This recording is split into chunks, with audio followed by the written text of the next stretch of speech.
सभी पत्रकार बंधुओं को जय हिंद, जय जवाहर।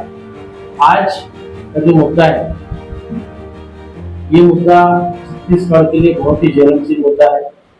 छत्तीसगढ़ के किसान, छत्तीसगढ़ के आदिवासी, छत्तीसगढ़ के सामान्य व्यक्तियों के लिए हसदेव का मुद्दा आप सभी लोग जानते हैं। आज हसदेव के मुद्दे पे आज देश वार्ता आम आदमी पार्टी कर रही है, जिसमें मुख्य रूप से आम आदमी पार्टी छत्तीसगढ़ के मुख्य प्रवक्ता श्री सूरज उपाध्याय जी, नमस्कार सर, साथ में बाजू में सूरज उपाध्याय जी बाजू में है छत्तीसगढ़ प्रदेश के कोषाध्यक्ष नंदन सिंह जी।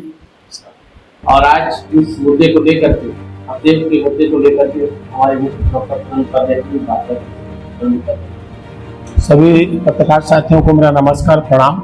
और मेरे साथ ओबीसी विंग के प्रदेश अध्यक्ष आदरणीय मुन्ना बिसेन जी भी हैं।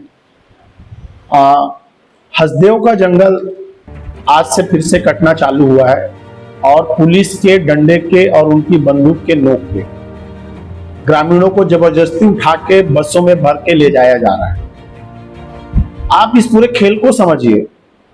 ये खेल छत्तीसगढ़ के अंदर भाजपा और कांग्रेस दोनों ही मिलकर खेल रहे हैं। हसदेव का जब कटाई चालू हुआ था तब यहाँ पर, या ये प्रक्रिया जब चालू हुई थी, तब यहाँ भाजपा की सरकार 2014 में राहुल गांधी जी आए थे, हसदेव गए थे और उन्होंने ये बोला था ये जंगल नहीं कटना चाहिए। 2018 में उनकी सरकार आई और जंगल फिर कटना चालू हुआ तो भाजपा वाले सिर पीट पीट के, छाती पीट पीट के रोना चालू किए कि हसदेव का जंगल नहीं कटना चाहिए था, जबकि प्रक्रिया ही भाजपा के शासनकाल में चालू हुई। और 2019 में मुख्य सचिव कैबिनेट को, सरकार को लेटर लिखते हैं कि हसदेव का जंगल नहीं कटना चाहिए। जैव विविधता वाला जगह है, जंगलों में हाथी रहते हैं, बहुत सारे ऐसे कारण हैं जिनको मैं आगे आपको बताऊंगा कि जंगल क्यों नहीं कटना चाहिए। उस बेस पे कैबिनेट की बैठक होती है और 2020 में भूपेश सरकार की कैबिनेट जो है केंद्र सरकार को लेटर लिखती है कि हसदेव का जंगल नहीं कटना चाहिए। और आप खेल देखिए कि जो सरकार लिख के देती कि जंगल नहीं कटना चाहिए, कोविड के बाद वो जंगल फिर कटना चालू होता है और सरकार ही संरक्षण के रूप में पुलिस खड़ा करती है। इन दोनों पार्टियों की मजबूरी और खेल को समझने की जरूरत है। जब भाजपा की सरकार होगी तो कांग्रेस विरोध करेगी, जब कांग्रेस की सरकार होगी तो भाजपा विरोध करेगी। हसदेव का जंगल कटना चालू हुआ, उस समय मैं वहां 2 रात गुजारा हूं जंगल में, उसी जमीन पे सो के बिना किसी सांप बिच्छू के गांव वालों के साथ। तीसरे दिन बृजमोहन अग्रवाल के नेतृत्व में केदार कश्यप, रामविचार नेताम, इनके बहुत सारे नेता उस स्थल पे पहुंचे जहां पे जंगल कटना था। कोई टेंट नहीं था, कोई दरी नहीं थी, कुछ नहीं थी। गांव वाले वहां सो रहे थे, इसलिए हम भी वहां सो रहे थे।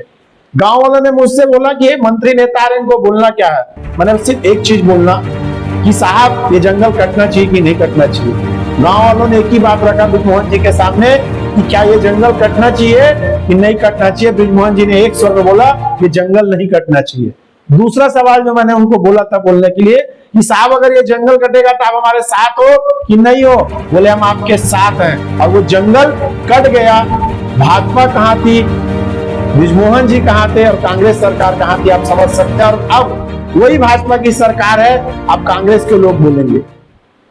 इसमें जो मुख्य वजह है हमारे विरोध का कि जंगल क्यों नहीं कटना चाहिए, सबसे पहली चीज ये है कि कोल इंडिया के रिपोर्ट में 2030 तक जो रनिंग खदानें हैं, 2030 तक के लिए पर्याप्त कोयला है, तो नई खदान की जरूरत नहीं है। और एक रिपोर्ट में बताता हूं कि छत्तीसगढ़ के अंदर सर्वे में जितना कोयला है वो अगले 100 साल के लिए कोयला पर्याप्त है।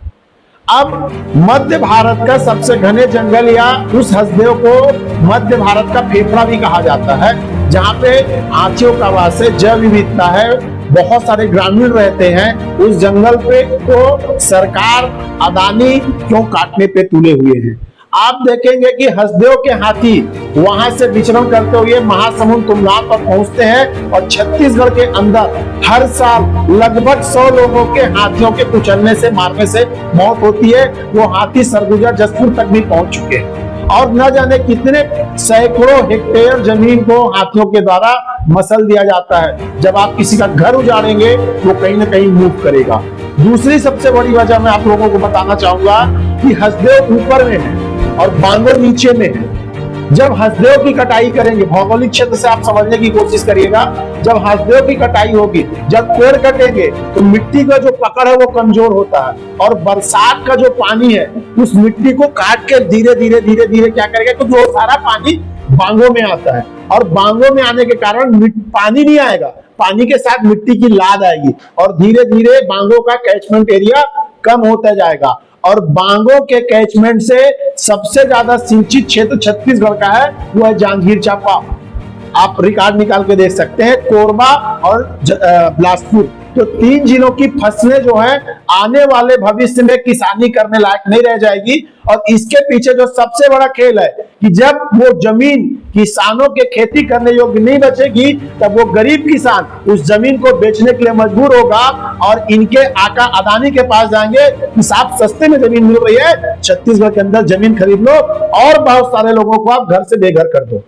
आम आदमी पार्टी इसका विरोध करती है कि आप जंगल को काटना बंद करो, और मैं भाजपा और कांग्रेस के सारे नेताओं से उनके अपने पुराने वक्तव्य को फिर से देखने की बात करता हूं कि आपने ही बोला था, आपके ही नेता ने बोला था, आपके नहीं सरकार ने बोला था कि हसदेव का जंगल नहीं कटना चाहिए। विष्णुदेव साय जी कुछ दिन पहले बोलते हैं कि शायद कुछ गलती हो गई है, वो गलती को सुधारते क्यों नहीं विष्णुदेव साय जी? साय साय जंगल कट रहा है, लेकिन आपके कान में जू नहीं रेंग रही है। हम पीछे जाएंगे तो राहुल गांधी ने बोला जंगल नहीं कटना चाहिए, भूपेश बघेल जी ने बोला जंगल नहीं कटना चाहिए, और हमारे टीएस बाबा के तो क्या कहने, मेरी लाश के ऊपर से जंगल कटेगा बोलता, और जंगल कटता रहा उनके उप मुख्यमंत्री रहते हुए। आज भी वो कहां है किसी को नहीं पता है। दूसरी चीज, सरगुजा के अंदर, कोरबा के अंदर मैक्सिमम विधानसभा की सीटें आदिवासी बहुल्य हैं। जब उनका आदिवासी भाई, पूरे गांव के गांव उजाड़ दिए जा रहे हैं, जहां बस्ती थी उसको खाली कराया जा रहा है क्योंकि उसके नीचे कोयला है, उनके लोगों को जेल भेजा जा रहा है। और सबसे बड़ी वजह हाटबर्रा, परसा कहते, हरिहरपुर, उन गांव के लोग जब चीख चीख के चिल्ला चिल्ला के बोल रहे हैं कि साहब हमने ग्राम सभा नहीं की है, और अगर ग्राम सभा नहीं हुई है तो उनको काटने की परमिशन किसने दिया? अगर वो कोई फर्जी दस्तावेज वो कंपनी प्रस्तुत कर रही है, तो आज उस गांव के लोग, जब ये 5वीं अनुसूची में आता है, दूसरी ग्राम सभा के ये पावर है कि अगर वो किसी को अनुमोदन कर सकता है तो अनुमोदन को निरस्त भी कर सकता। अगर हम ये मान भी लें कि ये जो फर्जी ग्राम सभा दिखा रहे हैं, तो आज जो ग्रामीण, आज जो सरपंच, आज वहां के रहने वाले लोग नहीं चाहते कि वो जंगल कटे, तो उस ग्राम सभा के निरस्तीकरण को मानते हुए वो जंगल कटने से रुकना चाहिए। न तो पैसा कानून का वहां पे संरक्षण ये सरकार कर पा रही है, न आदिवासियों का संरक्षण कर पा रही है, न किसानों का संरक्षण कर पा रही है। मैं आपको एक चीज और बताना चाहूंगा आपके माध्यम से कि जब पहली बार परसा कहते गांव की कटाई हुई, वहां खदान चालू हुआ, तो किसी को 10 लाख, किसी को 20 लाख, किसी को 50 लाख ऐसे पैसे मिले। उस पैसे को वो आदिवासी गरीब लोग संभाल नहीं पाए। आप समझिएगा सर, जो नौकरी पेशा आदमी उसको नौकरी समझ में आती है, जो व्यापार करने वाला उसको व्यापार समझ में आता है, और जो किसान होता है उसको किसानी समझ में आती है। वो गरीब आदिवासी लोग महुआ बीन के, वनोपज बीन के, और जंगल के अंदर जो खेत है उसमें खेती करके अपना गुजर बसर कर रहे थे, अपने बच्चों का लालन पालन कर रहे थे, शादी ब्याह कर रहे थे। वो जमीन बिक गई, उनको पैसे मिल गया, उस पैसे का दुरुपयोग हो गया। कोई सेठ आया हमको पैसा दे दो डबल कर देंगे। आप देखेंगे छत्तीसगढ़ के अंदर चिटफंड कंपनियों का बोलबाला रहा। वो गरीबों को जाके 10 लाख दो, 20 लाख दो समझाते रहे, या कोई स्कॉर्पियो ले लिया, कोई दुकान खोल दिया, क्योंकि उनको आता नहीं था। उनको किसानी करने आती थी, उनको वनोपज इकट्ठा करने आता था, उनको वन से संबंधित जो काम होते वो आते थे।